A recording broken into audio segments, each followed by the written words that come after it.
Okay, let's unpack this. Today, we are undertaking a deep dive into an absolutely extraordinary document. It really is. It's a classical encyclopedia, a really sprawling one, dedicated entirely to what it calls the spiritual science of dreams, all sourced from extensive Arabic scholarship. And we need to be clear right from the start. This isn't just, a simple list of if you dream of X, it means Y. No, not at all. This material provides a profound, and I mean really profound, philosophical framework for understanding the mechanisms of fate. Exactly. It's about where the landscape of our inner life intersects with our external, our material destiny. So our source material really treats the dreaming mind as the central engine of self-knowledge. Our mission then, for you, the curious learner, is to extract those core philosophical tenets. The fundamental rules governing why and how we dream. And then from there, we can pull out the most surprising, the most actionable nuggets from its, frankly, exhaustive catalog of symbols. Right, because it's a dual-layered system we're looking at here. Hmm. You mentioned the philosophy, which explains why your inner spiritual state dictates your future outcomes. And then there's the lexicon. The lexicon, yeah. Yeah. An almost scientific list of symbolic interpretations. I mean, everything from the meaning of a clear fountain to the spiritual implications of arguing with your mother-in-law. What's just fascinating to me is how meticulously the authors of this text codified the unseen world. It's all based on this one core idea. Which is? That true knowledge, true foresight, it all comes from deep introspection. And that the quality of your internal conduct, your character, is the most powerful determinant of the external events you're going to face. So our goal here is to really understand the aha moments hidden inside this structure. We want to show you how your inner morality is actively shaping your external reality. It's a roadmap for navigating the future based on your present character. It's almost like the text is saying that dreams are mandatory self-knowledge. You have to engage with them. Yes. If you ignore those inner lessons, those moral warnings, the text suggests you're essentially walking blind through the external world. And you're just doomed to face consequences that you were amply warned about internally. Exactly. So let's start right at that core philosophical idea, because it really does set the stage for everything else that follows. It does. The sources insist that the dreaming life is fundamentally richer in lessons for the inner, spiritual, or divine life than it is for just the external physical world. That's a powerful statement of priority. It's the foundational principle. The spiritual life is primary, and the material world is secondary. It's often referred to through this lens of the Great Circle, the Sereye. The Great Circle. So what does that mean exactly? Well, the concept suggests that an individual's consciousness, so your intellect, your emotion, your spirit, is one unified whole. It's a circle. And before you undertake any big action, you're supposed to consult this whole. You're fundamentally instructed to consult your whole nature, this circle. And this isn't just, a mental inventory, it's a spiritual audit. Are all the components aligned? Is your intellect clean? Your emotions stable? And the text gives a pretty stark warning about what happens if you skip that audit. It does. It says that relying solely on material consultation, just facts, figures, what's visibly available to your senses, that often leads to SC. Which translates as? Deep disappointment. Failure, essentially. The implication is that any material success that isn't rooted in the spiritual alignment is inherently fragile. It's unstable. So the pursuit of the material without the inward integrity is just. It's doomed to fail. That's the intellectual structure, yes. Internal stability is the absolute prerequisite for any external fortune. They also bring in this concept of enriching one's world through the spiritual sun. What's that about? It's about actively cultivating relationships with others who live in the spirit, people who have, as the text says, successfully risen from the abyss to the bright sunshine of the spirit. What I find so fascinating here is that spiritual growth isn't this solitary mystical thing. It's fundamentally a relational journey. Exactly. You need enlightened company to elevate your own inner circle. That relational aspect is critical. By contemplating and integrating the experience of these other circles, you enrich your own world. So your spiritual health is constantly being informed by your associations, and the dream state is the diagnostic tool for that. It's the diagnostic tool for assessing your current spiritual alignment and the quality of those associations. Okay, so if the dream state is this tool, let's tackle the big question. Why does the guidance sometimes seem, muddy or just plain wrong? Why do interpretations sometimes fail? The source offers a beautiful, almost poetic analogy for this. Okay. It says that just as human language, words themselves, can sometimes fail to fully express a complex idea, dreams can sometimes fail in their mental imagery to perfectly clarify what's coming. So it's a limitation of translation. Exactly. The spiritual reality is pure, but the process of translating that into symbols that your conscious mind can process, that introduces distortion. It's a communication problem between the spiritual sense and the physical brain. Not a flaw in the spiritual truth itself. Precisely. The challenge isn't the message, it's our capacity to decode it without interference. Now, that reframing is really helpful. Let's talk about time, because this gets into the nature of prophecy. The text discusses dreaming about past events, and it says it's not just a memory popping up. No, it's a portent. These past-focused dreams are explicitly a portent of ill or good omen for the future. So time becomes nonlinear here. In the spiritual sense, absolutely. The memory itself, even though it's from the past, is used by the spiritual sense as raw material to build a prophetic message. It might mean a forgotten lesson from that event is now crucial for a decision you're about to make. So the memory isn't the subject. It's the metaphor. It's the metaphorical carrier for the omen. Yes. And this ties directly into the critical influence of the present moment. The future is profoundly affected by the present. And if an individual distorts their present through what the text calls conscious errors and deliberate wrongdoings. Moral compromises, yes. That distortion will corrupt and twist the future portents seen in their dreams. So this is the moral pivot of the entire system. Absolutely. The predictive dream isn't some fixed, deterministic movie. It is a reflection of the trajectory you are currently on based on your current moral conditions. So if you're living righteously, the portents will be bright and clear. Bright, clear, encouraging. But if you're committing these voluntary errors now, even a dream that seems good might be tainted. It's a warning system telling you, hey, if you continue down this compromised path, this is the result. So if I dream of success while I'm, say, actively engaged in some kind of deceit, the dream isn't lying. It's showing me the success I could have. While simultaneously warning you that your present corruption will likely twist that success into that deep disappointment, that heiwei. Okay, which leads us to the heart of the prophecy, the spiritual timeline.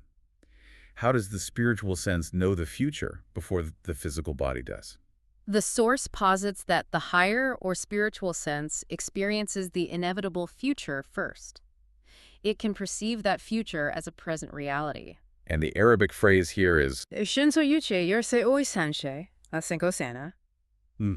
It means it is present with it while it is still the future for the physical body. Think of it this way. Your spiritual self is watching the raw footage of destiny as it's being filmed. But the physical body is watching the 24-hour delayed broadcast. That's a great way to put it. The spirit perceives the consequences long before the body experiences them as fact. But if the spirit perceives this inevitability, why do we need all the symbols? Why doesn't the physical mind just get it? Well, the authors suggest the physical mind is just bound by time and material things. It lacks the purity to hold that foresight constantly. The symbol is a necessary bridge, a coded warning. And the purpose of all this is to allow for free will. Exactly. If the future were known perfectly, it might eliminate the moral struggle, which is seen as essential for spiritual growth. The dream guides. It doesn't compel. Which makes interpreting them an act of participation, not just passive reception. But what about people who say, I never dream, or who genuinely can't remember them? The Encyclopedia is very direct about this. It says the capacity to receive or recall symbols requires a certain amount of internal power. If you lack that power, you're deficient. And the reasons fall into two camps, physical and spiritual. Okay, so what are the physical reasons? On the physical side, it could be material weakness, nervous system issues, or just a lack of discipline and recollection. The mind is physically too weak to hold on to the spiritual input. But the more important category is the spiritual one. By far. This is characterized by an absolute lack of faith in warnings or visions. They're spiritually apathetic, unreceptive. Their inner circle is just closed off. So if you lack that internal power, you're shielded from the guidance, which sounds like a good thing, but it's actually bad because you miss the moral correction. Precisely. If you are dismissive of the spiritual reality, it just stops communicating with you effectively through dreams. Which brings us from the philosophy of it all to the practical lexicon of the omens themselves. Right. Let's shift to the Dictionary of Fate. Since the whole philosophy says that success has to be rooted in this inner effort and moral courage, let's look at the symbols that promise upward mobility and great fortune. And you'll see how they consistently reward determination, not just dumb luck. The motif of ascension is absolutely key here. Vertical movement. Yes, it signifies striving. Climbing to the last step of a ladder, for example, is a direct, uncomplicated promise of success in your work, reaching a high position. But the key is the last step. You have to finish. You have to complete it. Tenacity. If you stop short, or if the ladder breaks, that's a clear warning of distress or accidents. I think my favorite example, the most colorful one, is about commercial speculation. If you dream of climbing up the side of a house, mysteriously, and then you find a window that just opens for you, a secret path, This predicts that you're going to undertake commercial speculations that your friends are all against, you'll succeed anyway. and success will crown your efforts. It speaks volumes about the value the text places on intellectual courage, on defying conventional, timid advice. The hidden window suggests you're operating on a higher, more intuitive level. And climbing a mountain easily. Straightforward, easily reaching fame and wealth. But if the path is difficult and you fail to reach the peak, it signifies problems and worries that come from a weakness in your own character. It links the external difficulty to an internal flaw. So the interpretations always reward ease, stealth, determination qualities that reflect that inner discipline. Okay, what about symbols of wealth and material goods? Well, just possessing great wealth in a dream isn't interpreted as you getting lucky. It's interpreted as you vigorously striving to overcome life's problems with the moral and intellectual strength required to command that success. So the money is secondary to the capacity you had to develop to get it. Exactly. The meaning is reframed. Finding jewels, stine, means brilliant and quick progress in business affairs. But if you're given jewels, You will unknowingly harm yourself. It suggests unearned wealth or brilliance can be dangerous. The act of acquisition is what's vital. If you buy jewels, the source says you'll be very successful in dangerous affairs, especially those of the heart. especially those of the heart. It's interpreted as successfully winning a high-stakes emotional gamble, where calculated risk and moral commitment pay off. Natural elements also play a big part. A clear, sunlit fountain engagee that promises vast properties, enjoyable pleasures, pleasant trips. A clear flow of vitality and wealth. But if that fountain is murky or the light is obscured, it warns of betrayal by friends and unhappiness in love and business. The clearness of the water reflects the clearness of your inner state. And cedar trees. Deep-rooted, long-lived. If you see them green and beautiful, it promises happy success in a project, a success built on a solid, lasting foundation. Not fleeting luck. But if they're dead or afflicted, That points to profound despair. It suggests the very foundation of your life is compromised. and for a success that exceeds all expectation, we're back to the chandelier, the America. Seeing a well-lit one promises success beyond your wildest dreams. It's a huge promise of illumination, luxury, and delight, a sign that your material and spiritual life are brilliantly aligned. Okay, let's move from objects to activity, action, and commerce. Seeing a bustling, active market, a mark, means immediate prosperity and business expansion. The vitality of the market reflects the vitality of your own ventures. And an empty market, anxiety and despair. Seeing spoiled meat or vegetables in the market predicts direct losses in your ventures, often through moral decay or poor judgment. And what about the humble camel? Ah, the camel. Seeing this heavy bearer suggests you will enjoy great patience and steadfastness in a time of unbearable suffering when setbacks threaten to sweep away all hope. It's the symbol of endurance. And if you own the camel. It indicates you'll possess a rich mining venture, linking that patience to hidden, deep wealth. Finally, what about mind coal? That suggests secure returns from your work. Solid profits derived from persistent effort. It's a strong contrast to symbols that promise fleeting or dangerous wealth. This is the reward for sweat. We've established that physical reality mirrors the spiritual state, which brings us to physical well-being. The Encyclopedia pays so much attention to what we eat, linking nourishment and health directly to our moral hygiene. The emphasis on purity and quality is just paramount here. Let's look at the positive food omens. Eating golden, fresh butter. This means not just good health, but also the flawless execution of your plans and the acquisition of property and wealth. The freshness and the gold color speak to the purity of your purpose. What about staple foods, like rice? Eating rice promises happiness and peace at home. It's a domestic symbol of comfort and stability. But if the rice is dirty, If it's mixed with dirt, it means illness and the separation of friends. It suggests instability has contaminated your source of sustenance. On the other hand, if a girl dreams she's cooking rice, she'll gain a new, happier job that leads to wealth. what about something like tomatoes? Eating bright red, ripe tomatoes means good health. For a woman, seeing a ripe tomato means she'll find happiness in marriage, and eating peas means robust health and wealth. But there are also very specific warning signs in food, and the peas are a great example of that duality. A powerful duality. If you eat dried peas, this means losing many joys after success, coupled with weakened health. That's a deep insight. It suggests you achieve success, but at the cost of your vitality. Exactly. You pushed too hard, you dried out your life force, and now, despite the material achievement, the health payment is due. It's a warning against overtaxing your spiritual reserves. And eating spoiled butter. That suggests dull perception and worrying conditions. Your internal clarity is clouded by poor choices or mental degradation. Okay, and eating a salad is surprisingly grim. It's very grave. It foretells illness and being surrounded by people you dislike. If a girl prepares a salad, her lover is constantly changing and quarrelsome. It seems so dangerous. Does it suggest that your life is just made of too many conflicting, incompatible elements all mixed together? That's a highly accurate interpretation within this framework. Discord in the inner circle leads directly to discord in the external world. And what about existing illnesses? What if you dream you're suffering from dropsy.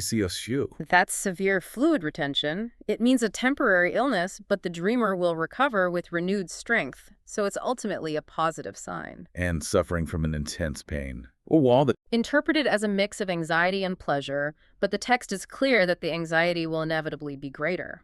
Pain is rarely just a negative sign. It's a sign of an internal struggle where the negative forces are currently winning. as I've been saying, this whole framework is fundamentally moral. The text makes it absolutely clear that good character traits are directly rewarded with prophetic assurance. The alignment of the inner self to righteousness is paramount. It even states that the divine law seeks to restore the errant to their proper state through these signs and visions. The dreams are a correcting force. So let's look at purity. If a girl dreams she is pious day, It implies chastity and that she will secure a loving husband.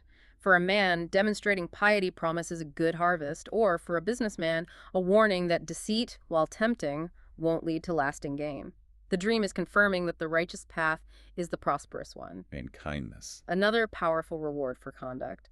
Seeing beautiful hands with white fingers means your love will mature into a lasting bond, and you will become famous for your charitable tendency. Hands are the instrument of action. So their beauty reflects the purity of your deeds.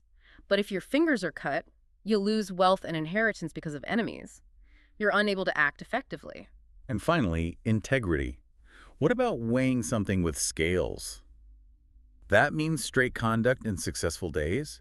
The scales represent balance and justice. If a girl weighs her lover on them, she will discover his integrity and steadfastness and reward him with devotion. Okay, so we have to pivot now. We've seen the rewards, so let's look at the warnings of adversity, conflict, and betrayal. And these are often symbolized by broken, failing, or desolate objects, reflecting the disintegration of the dreamer's own inner foundation. I noticed how often the failure is linked to the breaking of these key symbolic objects. Yes, broken tools mean threatened death or severe illness of friends or relatives, or just outright business failure. Tools are how we execute our will, if they fail. Your capacity to function is compromised. Broken glass means utter failure. And if you break the pane of glass yourself, it predicts utter failure in your life.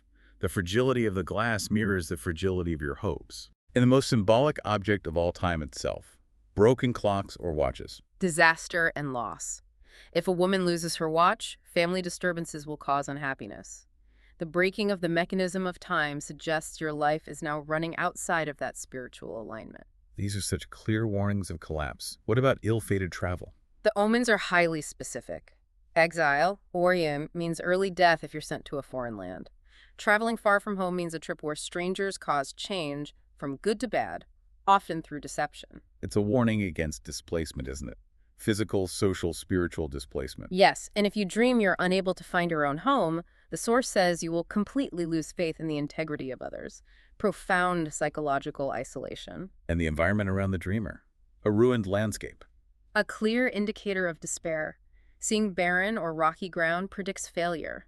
A garden destroyed by a storm suggests either an unwelcome guest, an intruder, or that you're about to undertake difficult work that exhausts you for no reward. There are also these specific warnings that tie directly into self-inflicted damage. Stealing a watch, for instance. It means you will face a violent enemy who will attack your reputation. The act of theft is mirrored by the theft of your good name. And selling something by lottery. That means becoming a prisoner to dark thoughts and delusions. The lottery symbolizes dependence on blind chance, which is the exact opposite of the disciplined effort the text demands for success. So you're relying on delusion, not effort. And the ultimate warning of neglect is just. It's profound, dreaming that you will die. It suggests your neglect of your affairs will degrade them. The death isn't necessarily physical, but the death of your livelihood, your reputation, your project, all due to carelessness. It's a call to immediate action. This is a crucial distinction then. The most severe omens often point right back to the dreamer's own actions. Revealing the symbolic consequences of straying from the straight path. These are those conscious errors we talked about at the beginning. One pervasive theme of this self-inflicted misfortune is impurity. If you dream of being wet or et, It suggests that a potential pleasure may involve loss and sickness, and it warns specifically against flattery from people who seem well-intentioned but are actually trying to contaminate your choices. and it gets extremely specific for women. Yes, if a girl dreams she is soaking wet, it's a warning of a shameful involvement in an affair with a married man. The physical dampness is a direct, shame-laden metaphor for moral and social contamination. The concept of fraud, CA, is equally direct. Dreaming you to fraud someone means you'll cheat your employer for profit, engage in low pleasures, and suffer a severe loss to your reputation. But if you're the victim of fraud, it means your enemies will try, but fail, to defeat you. Suggesting your inner integrity is shielding you from external harm. Exactly. And what about simple recklessness? Dreaming you're a fool and... It means you'll feel humiliated due to project failures. It implies disputes and losses, often because you just failed to take things seriously. Likewise, dreaming of celebrating suggests an indifference to the cold realities of life, a love for those shallow pleasures that cause premature aging. And the text seems to reserve a special kind of condemnation for physical decline caused by moral indulgence. We see that direct link between physical signs and moral failure with illness from indulgence. For example, viewing stained or ugly knees warns of disease caused by indulging in unlawful pleasures. The knees are a supportive structure. If they're stained, your moral and physical foundation is compromised. And if they're shapeless, gloomy changes in fortune will replace your bright hopes. The dream of the knees is rarely a positive sign. It measures the integrity of your support system. So the dream world is also full of these symbolic enemies ready to take advantage of any vulnerability. Which highlights the need for constant vigilance. The maggot, a fray, is a direct warning of loss in trade and falseness in love. Its decay hidden just beneath the surface. And even more insidious is spoiled candy. An enemy disguised as a friend will sneak into your life and reveal your secrets to your rivals. The sweetness masks the rot. That is a powerful and very relatable image. The friend who offers sweetness but delivers rot. We also have clear warnings from predatory animals. The weasel, Yu, warns against old, tenacious enemies who are set to defeat you at a really bad time. The weasel's stealth embodies cunning malice. And the hawk, or F, is interesting because it's a consequence of your own success. Yes, it means your prosperity is making you a target of envy and malice. For a girl, this dream indicates a rival will defame her reputation. Your own upward momentum creates the enemy. And their hyena. It means great disappointment, ill luck, and quarrelsome companions. Hyenas are scavengers, symbols of degradation, so dreaming of them reflects a dangerous social or emotional environment. Let's talk about the physical threats the dream warns against, beyond just the metaphorical ones. Seeing bugs or bed bugs, say, means continuous illness and sad circumstances. If you see a lot of them, it implies sustained bad luck. And there's a highly specific warning here. Yes. If you crush one and water comes out instead of blood, it means a terrifying but non-fatal accident or illness. The threat is real, but the spiritual life force, the blood, remains intact. And the dream of blood flowing from a wound. That suggests immediate physical illness and worry, or bad dealings with foreign groups. If your clothes are stained with blood, it means enemies are trying to destroy your career through slander. But the dreams always offer a way to fight back. Through decisive action, yes. Internal fortitude leads to external victory. Killing a weasel means you will succeed in thwarting deep plots laid against you. And the ultimate symbolic victory, killing a monster, a womb. This means succeeding in escaping your enemies and reaching high positions. It suggests that defeating your internal, monstrous fears and flaws translates directly to external, tangible success. The family unit features so prominently in these omens, serving as this immediate emotional and spiritual barometer.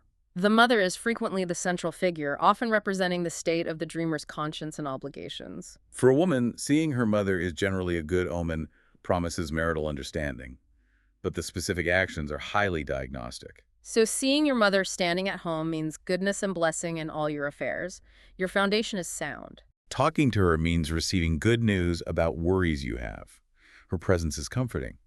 But the most severe warning in this section is hearing her call you. That is a strong spiritual correction. It means you are neglecting your duties and following the wrong path. The mother calling is the ultimate voice of conscience, telling you unequivocally that you're straying. And if you hear her weeping, It means she will get sick, or you will be afflicted by an illness. It's a reflection of your own sorrow and spiritual pain projected onto her. what of the son? If he is sick or disabled in the dream, The dreamer is facing trouble, often financial or reputational. If a mother dreams her son has fallen into a well and she hears his screams, it predicts deep grief, loss, and illness. but if she rescues him, It means the danger will pass without harm. It's a prediction of averted catastrophe achieved through maternal strength. and the dynamics with the daughter-in-law, the Ikis, are interesting in a social context. Seeing her means you'll reach an understanding on major disputes. But if a woman dreams she's talking to her daughter-in-law, it suggests someone is harboring hostility and annoyance toward her. The conversation itself reveals the friction. The Encyclopedia also dedicates a lot of space to warnings and predictions specifically for women about love and marriage. Yes, often focusing on the moral character of the potential partner. And there's often a trade-off between wealth and integrity. So if a girl dreams of marrying a fat man, a Haney, and she's drinking wine from a pitcher, She'll marry a rich but honest master. The combination of the two symbols suggests wealth and clarity. If she befriends a stingy man, a hay, she'll gain wealth and love through her own intelligence and tact. She has to use her intellect to overcome his flaw. but the moral warnings are the most severe. Seeing a cannon or being attacked by one means she'll marry a soldier. A Haney, and falling in love with a priest or cleric, a hero, warns against a cunning, dishonest lover. The outward piety masks deceit. And the prognosis for marrying a priest is, frankly, shocking. It is. It means failing to awaken a lover's feelings and remaining single, or marrying only to avoid loneliness. It's an omen of a loveless union, a great mental ordeal, because she was seduced by appearance, not character. But an athlete, AVV, is a positive symbol. Gaining friendship due to nobility and moral conduct. The nobility of the athlete's effort translates to moral excellence in a relationship. We also have to detail the kissing omens. They're strictly tied to morality and reputation. Kissing a lover in the dark means danger in immoral relationships, secrecy and shame. Kissing in the light signifies honorable intentions. And kissing a stranger means a moral loss. Yeah. A loss of integrity. And kissing a rival's lover means you risk losing the respect of your social circle. These omens are clearly delineating spiritual boundaries. You have to guard your moral capital meticulously. Okay, finally, let's look at symbols that dictate reputation and public perception, how the world judges you. Which often mirrors how you judge yourself. The threat of gossip, uwen, and slander is a consistent hazard, Yeah. particularly for women. Take chaff. It generally indicates a short, profitable period, but if a girl throws it, she will be subjected to gossip.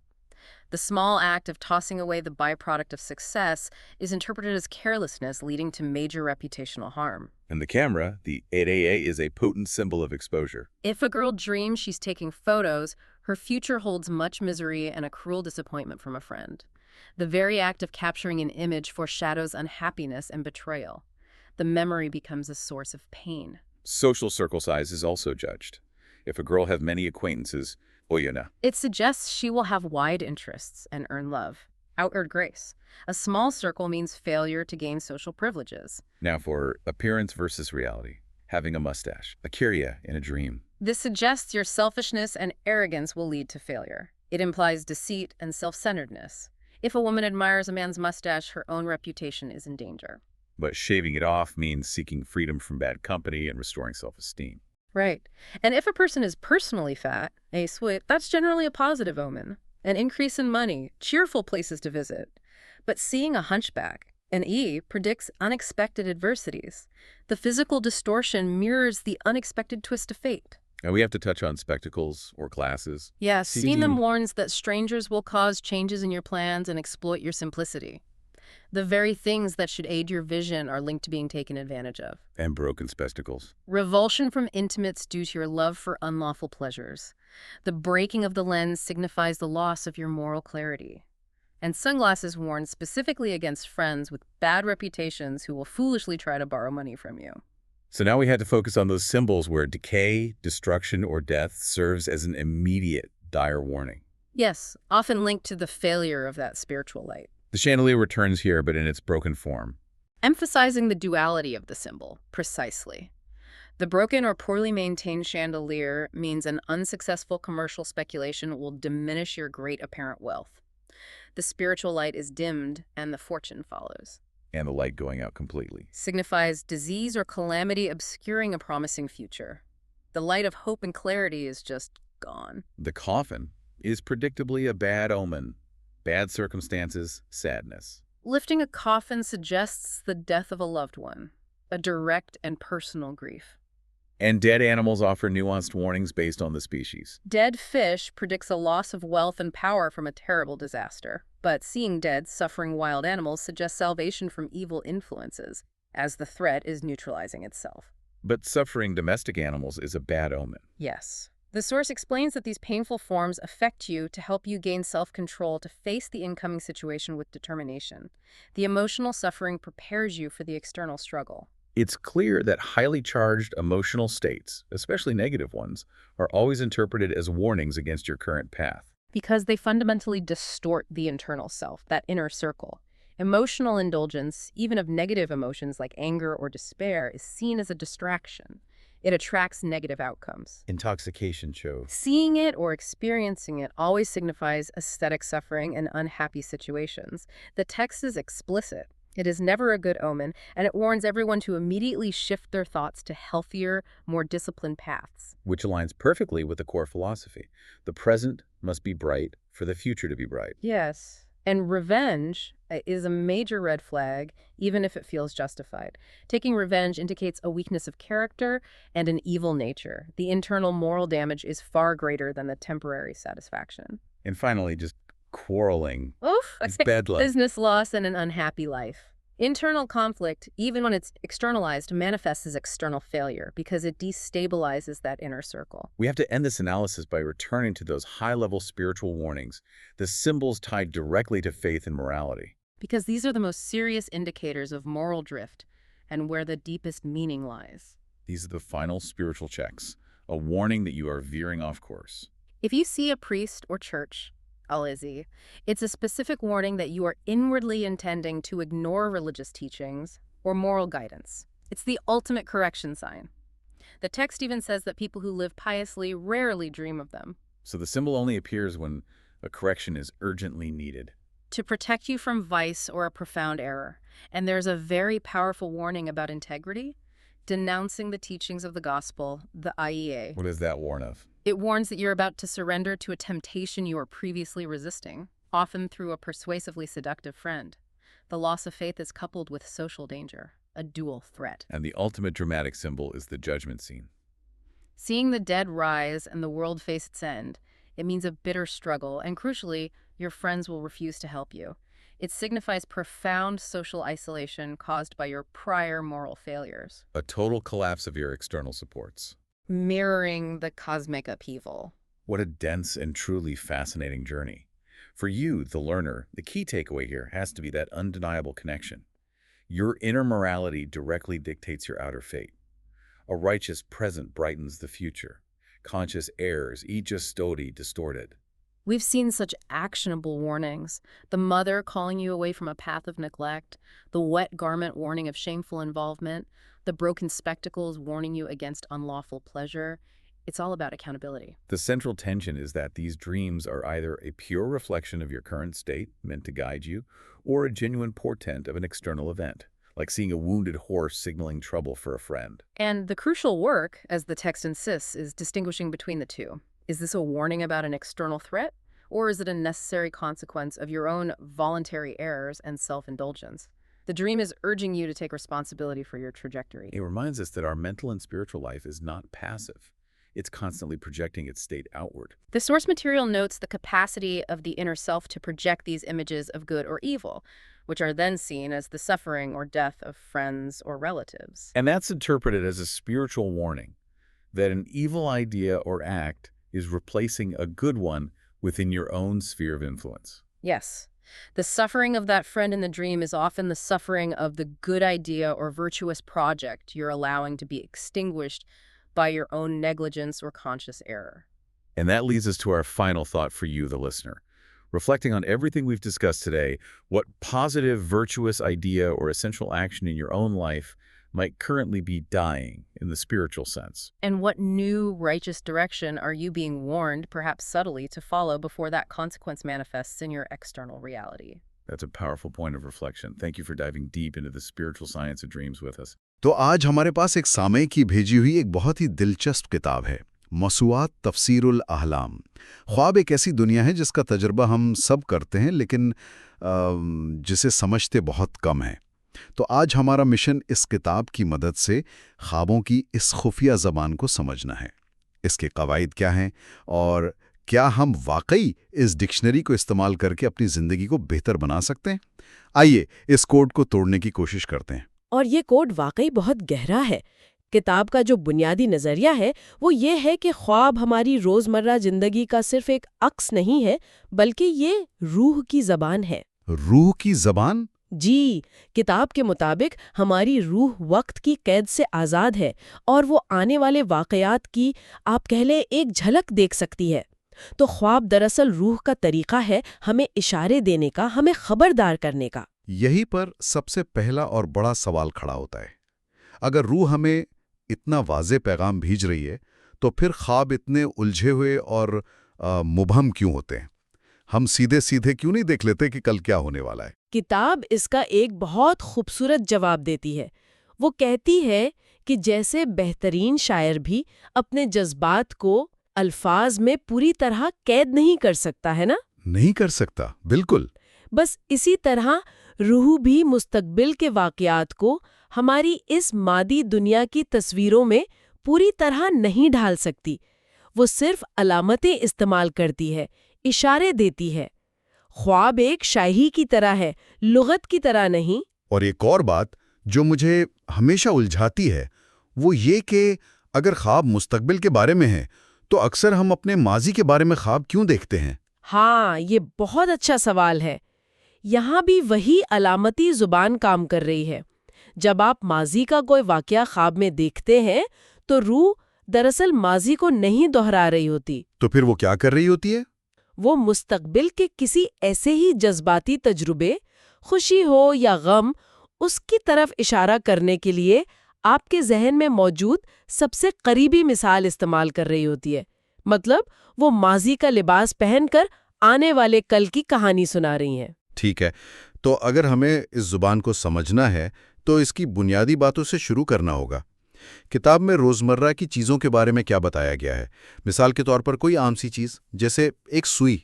सुई की मिसाल बहुत अच्छी है। ये दिखाती है कि एक ही चीज़ के कितने मुख्तलिफ मायने हो सकते हैं। ये इसके इस्तेमाल पर मुनहसर है। अगर आप ख्वाब में सुई से कुछ सी रहे हैं तो ये बीमारी की तरफ इशारा हो सकता है। अच्छा, शायद इसलिए कि सीना पुरोना एक मेहनत तलब और तकलीफदेह काम हो सकता है। जी, हो सकता है, लेकिन इसी में एक और पहलू भी है। अगर कोई सुई में धागा डाल रहा हो तो इसका मतलब है कि वो दूसरों के गम और परेशानियां अपने सर ले रहा है। वाह, ये तो बहुत गहरी बात है। यानी आप किसी और की बिखरी हुई जिंदगी को जोड़ने की कोशिश कर रहे हैं। बिल्कुल, और इसी मंतिक को आगे बढ़ाएं।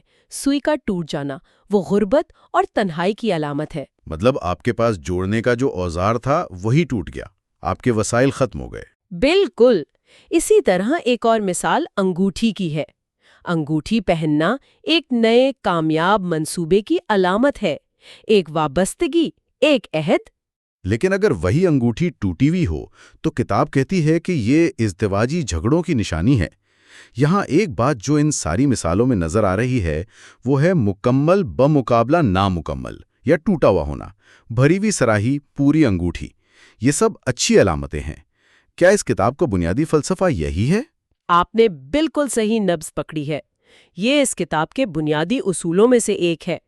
چیز کا اپنی اصلی حالت میں مکمل اور فعال ہونا ہماری زندگی میں توازن، کامیابی اور صحت کی علامت ہے، اور اس کا ٹوٹا، خالی یا نامکمل ہونا مسائل، ناکامی اور رشتوں میں دراڑ کی طرف اشارہ کرتا ہے۔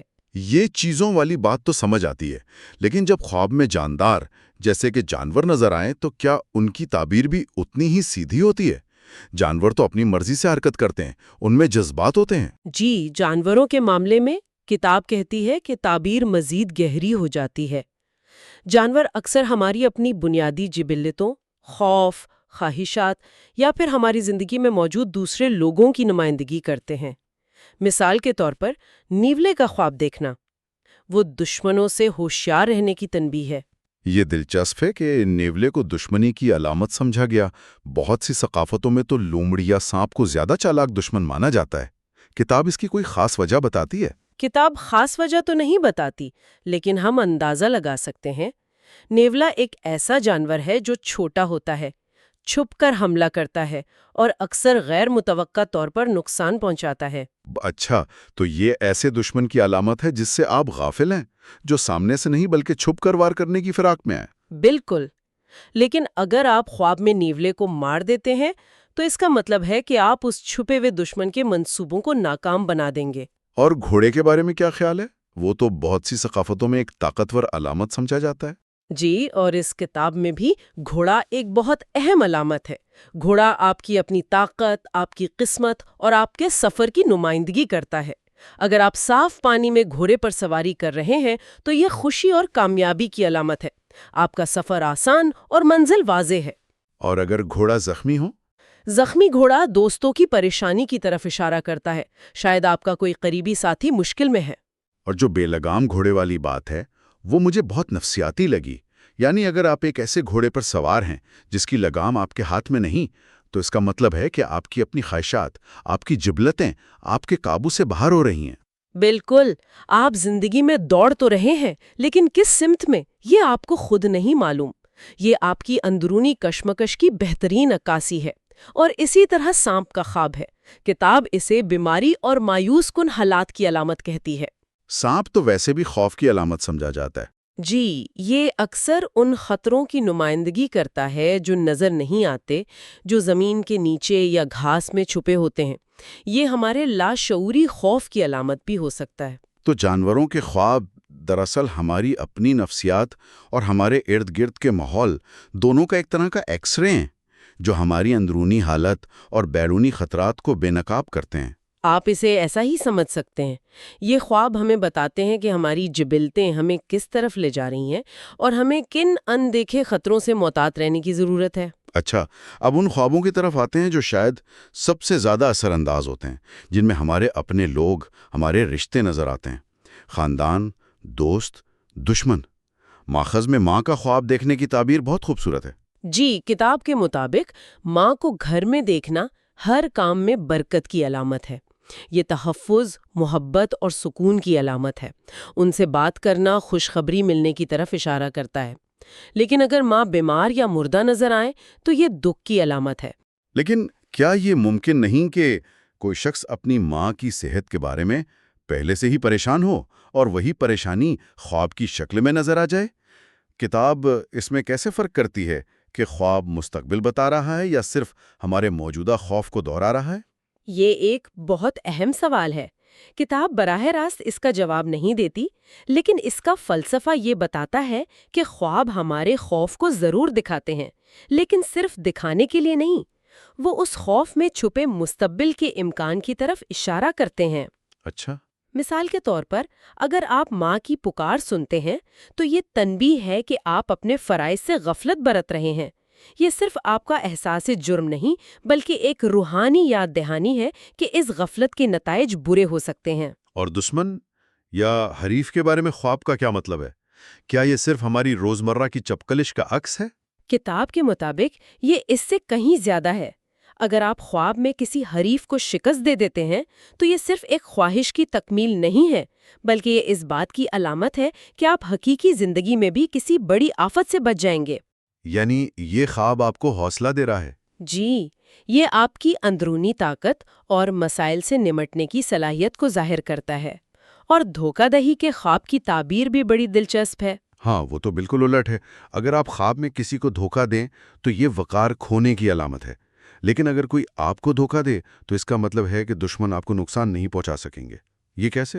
جی، اور شاید اس کی وجہ یہ ہے کہ جب آپ خود کو دھوکہ کھاتے ہوئے دیکھتے ہیں تو آپ کا لاشعور آپ کو اس خطرے سے آگاہ کر رہا ہوتا ہے، اور جب آپ پہلے سے آگاہ ہو جائیں تو آپ اپنا دفاع کر سکتے ہیں، اس لیے دشمن ناکام ہو جاتا ہے۔ تو یہ خواب ہمارے تعلقات کی صحت کا ایک بیرومیٹر ہے؟ بالکل، یہ ہمیں بتاتے ہیں کہ کون سے رشتے مضبوط ہو رہے ہیں اور کہاں خطرے کی گھنٹیاں بج رہی ہیں۔ یہ سب جان کر ایسا لگ رہا ہے کہ خواب صرف تصویریں نہیں بلکہ عمل اور اس کے نتائج کی ایک پوری کہانی ہے۔ اسی سے جڑا ہوا سوال یہ ہے کہ ہمارے اعمال کے بارے میں خواب کیا کہتے ہیں، جیسے کہیں سفر پر جانا؟ بالکل، اعمال والے خواب اکثر براہ راست رہنمائی کرتے ہیں۔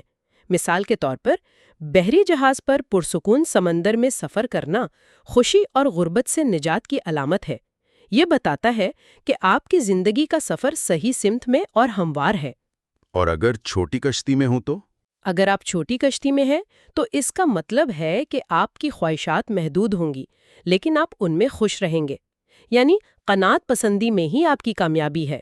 اور ناکامی کا خواب دیکھنا، یہ تو کسی کے لیے بھی ڈراؤنا ہو سکتا ہے، خاص طور پر کسی کاروباری شخص کے لیے۔ جی، ایک کاروباری شخص کے لیے یہ خواب ایک واضح وارننگ ہے کہ وہ اپنی انتظامیہ اور فیصلوں پر نظر ثانی کرے، ورنہ نقصان ہو سکتا ہے۔